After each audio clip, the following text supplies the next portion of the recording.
Di video sebelumnya, kita sudah membahas tentang Gunung Ararat di Turki, yang diklaim sebagai tempat berhentinya kapal Nabi Nuh. Video ini berbeda dengan kesimpulan sebelumnya. Sekarang, kita akan menggali pengetahuan tentang Gunung Nabi di Papua, di Pegunungan Irarutu.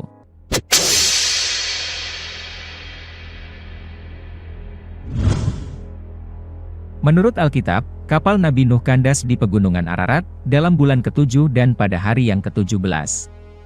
Sedangkan, menurut Al-Quran berbunyi, dan difirmankan, "Wahai bumi, telanlah airmu, dan wahai langit berhentilah." Air pun disurutkan, perintah pun diselesaikan, dan kapal itu pun berlabuh di atas gunung Judi, dan dikatakan, binasalah orang-orang zalim. Secara fonologi, maka kata Ararat yang disebutkan dalam kitab Kejadian ini, memiliki kemiripan kata dan makna dengan kata Irarutu. Irarutu sendiri, merujuk ke sebuah tempat di Provinsi Papua Barat, yang wilayahnya terbentang luas di 4 kabupaten di Provinsi Papua Barat, yakni mencakup, Kabupaten Teluk Bintuni, Kaimana, Fakfak, dan Teluk Wondama. Menurut Dr. Jason Alexander Johan Jackson dalam disertasi doktor filosofinya menyebutkan, secara terminologi, kata Irarutu merujuk kepada dua hal, yakni sebagai bahasa asli Irarutu, dan kedua sebagai penduduk asli Irarutu. Di dalam disertasinya ini, Dr. Jason juga menyebutkan, bahwa kata Irarutu tersusun dari dua subkata, yakni Iraru, yang berarti language, atau bahasa, dan tu, yang berarti true, atau baik. Sehingga, secara keseluruhan kata Irarutu, bermakna sebagai bahasa yang baik. Filosofi makna kata Irarutu ini, didasari oleh adanya sebuah kepercayaan yang diyakini oleh penduduk asli Irarutu secara turun-temurun, bahwa di Irarutu, tepatnya jika berada di atas gunung Irarutu, siapapun tidak boleh memiliki niat kotor dan berkata-kata jahat. Karena dalam keyakinan mereka, kata-kata jahat itu akan kembali kepada orang yang mengucapkannya. Dari sinilah, filosofi makna kata Irarutu berasal mula. Makna kata Irarutu yang disampaikan oleh Dr. Jason ini, ternyata memiliki kemiripan makna dengan kata Ararat dalam Alkitab, yang dalam bahasa Ibrani bermakna, umpatan yang berbalik. Selain itu, jika kata Ararat dalam Alkitab merujuk kepada Pegunungan Ararat, maka demikian pula halnya dengan kata Irarutu, yang juga merujuk kepada sebuah gunung, yang disebut sebagai Gunung Nabi. Di mana, Gunung Nabi ini, menurut Dr. Jason, memiliki nama asli Mount Irarutu, yang lokasinya berada di Teluk Arguni, Kabupaten Kaimana, dan dianggap sebagai tempat paling suci oleh penduduk asli Irarutu. Kepala suku Irarutu yang bernama Harun Sabuku mengatakan, bahwa menurut pitutur turun-temurun, konon kabarnya semua manusia di Papua, berasal dari nenek moyang mereka yang tinggal di puncak Gunung Nabi. Menurut hikayat Gunung Nabi, seluruh dunia tenggelam oleh banjir. Dan orang-orang terpilih yang berada dalam kapal Nabi Nuh, telah terdampar di Gunung Nabi. Masih menurut hikayat yang sama, disebutkan bahwa pasca banjir surut, Nabi Nuh dan ketiga anaknya yang bernama Irarutu, Mairasi, dan Kuri, beserta 48 orang penumpang lainnya yang berada di dalam bahtera tersebut, turun dari Gunung Nabi lalu menyebar ke seluruh dunia. Irarutu, menuruni Gunung Nabi melalui rute Sungai Narmasa, lanjut terus ke Tugarni, menuju Teluk Arguni. Sementara Mairasi, menuruni Gunung Nabi melalui rute Sungai Urere, lanjut terus ke Lobo, dan terus menuju Teluk Triton. Sedangkan Kuri, menuruni Gunung Nabi melalui rute Sungai Wosimi, tembus hingga ke Teluk Bintuni, dan Teluk Wondama. Ketiga anak Nabi Nuh versi hikayat Gunung Nabi ini, lagi-lagi memiliki kemiripan dengan apa yang disampaikan dalam Alkitab, yang menyebutkan bahwa Nabi Nuh memiliki 3 putra, yakni, Shem, Cham dan Yefhet. Sekarang, pertanyaannya adalah, mengapa dalam Al-Quran Surat Hud ayat 44, justru disebutkan, jika kapal Nabi Nuh berlabuh di Bukit Judi, bukan di Ararat sebagaimana disebutkan dalam Alkitab? Mari kita kaji, menggunakan nilai gematria. Kata Judi, ini rupa-rupanya bukan asli berasal dari bahasa Arab, melainkan juga merupakan kata serapan dari bahasa Ibrani, yakni dari kata Gedi. Kita lihat data berikut ini.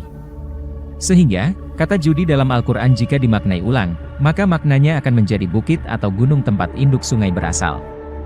Dan makna kata Judi ini, ternyata berkaitan erat dengan kata Ararat dalam Alkitab, yang tadi sudah disebutkan bahwa, Kata Ararat ini merujuk kepada Irarutu sebagai tempat keberadaan Gunung Nabi, serta diperkuat dengan hikayat setempat yang menyebut kalau tempat itu adalah berlabuhnya kapal Nabi Nuh. Lalu, apa keterkaitan antara Judi dan Ararat? Keterkaitannya adalah bahwa di Gunung Nabi yang menurut Dr. Jason memiliki nama asli Mount Irarutu, di puncaknya terdapat 3 buah induk sungai besar, dan ini sesuai dengan makna dari kata Judi yang diserap dari bahasa Ibrani Gedii, yang bermakna tempat induk sungai. Sungai pertama adalah Sungai Wosimi, yang bermuara ke Teluk Wondama, yang sekarang menjadi Kabupaten Teluk Wondama. Yang mendiami wilayah sekitar sungai itu adalah anak Nabi Nuh yang bernama Kuri, beserta keturunannya. Dan bahasa yang mereka gunakan sehari-hari adalah bahasa Kuri dan bahasa Irarutu. Sungai kedua adalah Sungai Urere, yang bermuara ke Teluk Triton. Yang mendiami wilayah sekitar sungai itu adalah anak Nabi Nuh yang bernama Mairasi, beserta keturunannya. Dan bahasa yang mereka gunakan adalah bahasa Mairasi. Sedangkan sungai ketiga adalah Sungai Narmasa, yang bermuara ke Teluk Arguni, yang sekarang Kabupaten Kaimana. Yang mendiami wilayah sekitar sungai itu adalah anak Nabi Nuh yang bernama Irarutu, beserta keturunannya. Dan bahasa yang mereka gunakan adalah bahasa Irarutu. Sehingga, dari sini kita akhirnya paham bahwa yang dimaksud sebagai Judi oleh Al-Quran dan Ararat oleh Alkitab ternyata merujuk ke tempat yang sama, yaitu Gunung Nabi, di mana nama aslinya adalah Gunung Irarutu yang lokasinya berada di Teluk Arguni, Kabupaten Kaimana, Provinsi Papua Barat, Indonesia. Dengan demikian, kesimpulan yang dapat diambil dari kajian ini adalah, Judi adalah Ararat, yang sama dengan Irarutu, yaitu Gunung Nabi. Masih mengenai Gunung Nabi Papua, sebuah jurnal ilmiah terbitan Australian National University tahun 2015 yang kami tampilkan ini, disebutkan sebagai berikut. Artinya, Papua adalah tanah tempat Adam dan Hawa diturunkan dari surga. Tanah di mana kapal Nabi Nuh berlabuh, dan tempat di mana seluruh tokoh penyebar ajaran kitab suci tinggal. Ada sebuah gunung di Papua yang terletak di dataran antara Teluk Arguni dan Teluk Wondama, dikenal dengan nama Gunung Nabi, yang seringkali dikunjungi oleh beberapa penduduk Muslim Papua jika mereka ingin melaksanakan ibadah haji ke Mekah.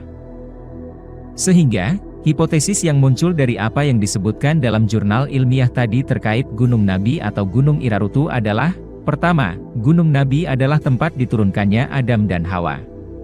Kedua, Gunung Nabi adalah tempat berlabuhnya kapal Nabi Nuh. Ketiga, Gunung Nabi adalah tempat beberapa nabi menyebarkan ajaran kitab suci. Terkait ketiga hipotesis tentang Gunung Nabi ini, rupanya, Dr. Jason juga menyebutkan sebagai berikut. Artinya, pada tahun 2010, konsultan-konsultan bahasa menyampaikan sebuah mitos tentang Gunung Nabi, yang merujuk ke Gunung Zion, atau Gunung Sinai yang disebutkan dalam Alkitab sebagai tempat naiknya Yesus Kristus dan Nabi Muhammad, dan juga sebagai titik asal seluruh bahasa-bahasa berawal. Ada sebuah kesaksian dari seorang operator alat berat di kaki gunung di daerah Kabupaten Fak-Fak, Papua Barat. Ketika menjelang waktu maghrib, dia bertemu dengan seorang kakek-kakek tua yang tidak menggunakan baju, alias bertelanjang dada, dan hanya menggunakan kain cawat berwarna merah, yang hanya sekedar untuk menutupi auratnya. Tanpa menaruh curiga sedikit pun, orang ini diajak oleh sang kakek untuk berkunjung ke rumahnya. Dalam perjalanan, tanah tempatnya berjalan itu seperti bukan tanah seperti biasanya yang padat dan keras, namun lebih seperti berjalan di atas balon. Kemudian ketika sudah dekat dengan daerah perkampungan tempat si kakek tinggal, dia melihat adanya sebuah tempat yang jika dilihat dari susunan pohon-pohonnya, berbeda jenis dengan pohon-pohon yang ada di hutan di kaki gunung tersebut. Sepanjang mata memandang, terlihat jika pohon-pohon tersebut memiliki ketinggian yang sama, seolah seperti dipangkas, dan dirawat oleh seorang tukang kebun. Dia juga melihat dengan mata kepalanya sendiri, bahwa si kakek ini berjalan di atas permukaan rawa-rawa, seperti orang sedang berjalan di atas air. Seketika dalam waktu singkat, mereka sudah berada di perkampungan tempat sang kakek tinggal. Sepanjang penglihatannya, tempat tersebut dipenuhi cahaya terang benderang, dan banyak dihuni orang-orang yang berasal dari berbagai ras dan bangsa. Mulai dari yang berkulit putih bersih, sampai kepada yang berkulit hitam legam. Dan anehnya, di sepanjang jalan menuju perkampungan itu, terlihat berserakan batu-batu permata berwarna-warni, yang seakan tidak tersentuh manusia sama sekali. Selain itu, persis di tengah-tengah perkampungan, terdapat sebuah danau besar di atas gunung yang airnya asin seperti air laut, dan dipenuhi banyak ikan-ikan laut beraneka jenis. Setibanya di rumah sang kakek, dia pun dipersilahkan duduk, dan sang kakek pun memperkenalkan dirinya sebagai Tete Cawat Merah, yang bermakna, kakek yang menggunakan celana cawat merah. Sang kakek bercerita, sebelum tinggal di Gunung Nabi Papua, ia adalah orang yang pertama membuka peradaban di Pulau Jawa, tepatnya di daerah sekitar Pandeglang, Banten. Ketika itu, ia dijuluki sebagai Aki Tirem, yang bermakna, kakek yang pertama. Kata Tirem ini, berasal dari bahasa Ibrani, terem, yang bermakna yang pertama, atau awal mula.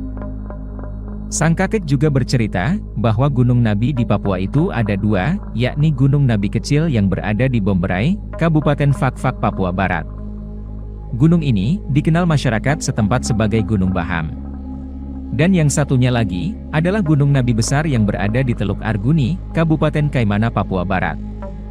Kedua gunung Nabi ini, disebut sebagai Pegunungan Irarutu, yang dalam Alkitab disebut sebagai Pegunungan Ararat.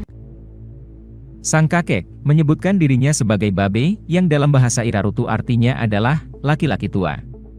Tugasnya sebagai Babe, adalah menjaga Gunung Nabi Kecil yang berada di Bomberai, tempat di mana Nabi Musa menerima 10 perintah Tuhan, dan tempat di mana Nabi Musa meninggal, serta dimakamkan.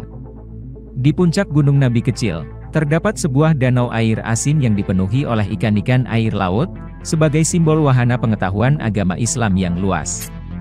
Di mana, ikan-ikan di dalamnya merupakan simbol umat Islam, itulah sebabnya sang kakek selalu terlihat membawa Al-Quran berbahasa Arab gundul. Sang kakek juga menyebutkan, bahwa Gunung Nabi Besar di Teluk Arguni, dijaga oleh seorang Babele, yang dalam bahasa Irarutu, artinya adalah perempuan tua. Tugasnya sebagai Babele, adalah menjaga Gunung Nabi Besar, tempat di mana Nabi Harun meninggal, dan dimakamkan. Di puncak Gunung Nabi Besar, terdapat sebuah danau air tawar yang airnya manis. Di sana dipenuhi oleh ikan-ikan air tawar, sebagai simbol wahana pengetahuan agama Yahudi dan Nasrani. Di mana, ikan-ikan di dalamnya merupakan simbol umat Yahudi dan umat Nasrani. Itulah sebabnya, sang Babele selalu terlihat membawa Alkitab berbahasa Ibrani gundul. Nah, demikianlah sekelumit kecil hasil kajian guna mengungkap misteri tentang Gunung Ararat dan Bukit Judi sebagai tempat berlabuhnya bahtera Nabi Nuh. Hikayat lokal yang ditelaah lebih mendalam, ternyata menghasilkan pengetahuan yang luar biasa. Terlepas benar atau salah, manusia hanya bisa menggali kebenaran, dan Tuhanlah yang Maha mengetahui kebenaran yang sesungguhnya.